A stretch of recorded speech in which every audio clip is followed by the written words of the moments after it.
Amerika ovozi. Xolis, tezkor va ishonchli axborot manbai. Dasturimiz davom etadi.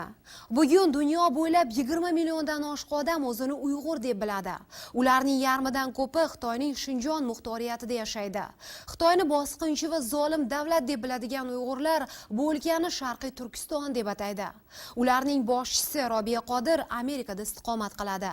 Qo'shma Shtatlar Uyg'urlarni azaldan quvvatlab kelgan. Yaqinda Washingtonda bu elat faollari bir haftalik anjumanga yig'ildi.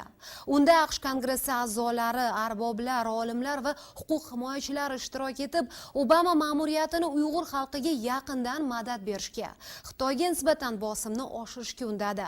Odil Ro'zaliyev bu yig'indan hikoya qiladi. Uyg'urlarning jahonda tan olingan yetakchisi Robiya Qodirning aytishicha, Washingtonda bu xalq dardi, azob uqubatlari, dini va madaniyati himoyasi yo'lidagi kurashi haqida juda oz odam biladi. Ularning bilimini oshirib, Xitoyga bosim qo'yishda siyosiy qudrati va nufuzidan foydalanish zarur. Biz Uyg'urlar 62 yildan beri mustaqil dedik. O'z taqdirini o'zi belgilash dedik. Barishli yo'l dedik, mustaqillik dedik. Lekin qanday mustaqillikka yetish kerak? Biz pishib yetilmadik, ham vaqtmi pishib yetilmadi. Bugun dunyoning vaziyati pishib yetildi. Uyg'ur xalqimi, Uyg'ur turklarimi pishib yetildi.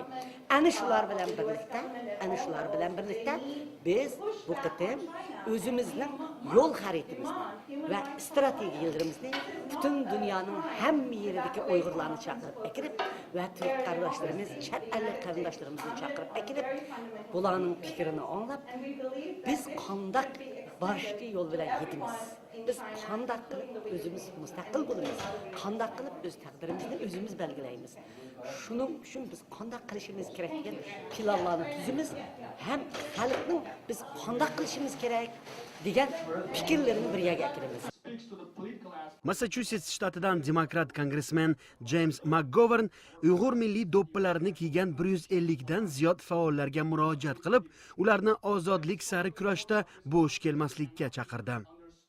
I believe that if the United States of America stands for any Qo'shma Shtatlar inson huquqlarini har masaladan ustun qo'yishi zarur.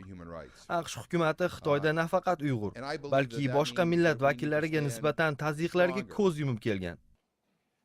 Kongressmen McGovern nazarida Senat va Vakillar palatasi a'zolari Xitoy siquvi va bosimiga uchragan Tibet va Tayvan haqida yaxshi biladi-yu, Uyg'urlarga kelganda bilimi oqsaydi. McGovern Urumchida 2 yil burungi namoyishlarning bostirilganiga doir rezolyutsiya loyihasini shu yozda Kongressda taqdim etmoqchi. Yana bir qonunchi Virjiniya shtatidan saylangan respublikachi Frank Wolf Yaqin Sharq va Shimoliy Afrikadagi g'alayonlar Xitoyni ham qamrab oladi deganida anjumanga to'planganlar ruhlanib ketdi.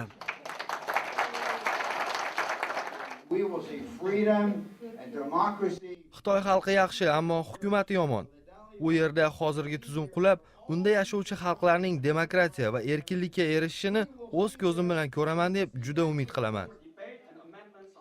Kongressmen Wolf va yig'inda ma'ruza qilgan amerikalik sobiq rasmiylar Obama ma'muriyatini xitoylik dissidentlarga e'tibor qaratmayotganlikda, xususan birinchi prezidentlik muddati yakunlanayotgan Barack Obamani Uyg'urlar yetakchisi Robiya Qodir bilan haligacha uchrashmaganlikda tanqid qildi. Sobiq prezidentlar Bill Clinton va George Bush bu ayol bilan uchrashgan edi deya ta'kidlaydi qonunchi. Anjuman ishida turli davlatlardan Washingtonga kelgan Uyg'ur faollari ishtirok etdi. Yulduz va yaramoy ramzi tushirilgan moviy rangli galstuk taqqan yosh qarining o'yi xayoli Sharqiy Turkistonni mustaqil davlat sifatida ko'rish. So'nggi yillarda Uyg'ur ayollarining ham siyosiy ongi o'sib, ancha faollashgan. Bizning Sharqiy Turkistonda Xitoy hukumatı shu siyosatni Uyg'urlarni qirishga, ya'ni yoshlarni, boylarni, ziyolilarni, bu Uyg'ur yosh erlarni qirishga qaratganligi uchun qirg'in bo'lib yosharlar asosiyatni tugab ketdi deyishga bo'ldi. Shunday bo'lgankin, buningga oxiri ayollar chidamay chiqdi. Bu shu 5-iyul voqeasidan keyin 2009dagi ayollar nayti ko'tarilib shu bolalarimizni qaytarib bersin, bizning erlarimiz qayerda deb shu botirlik bilan qildi hech nima yo'q ayollar shu vaqtda namoyish qilib chiqdi.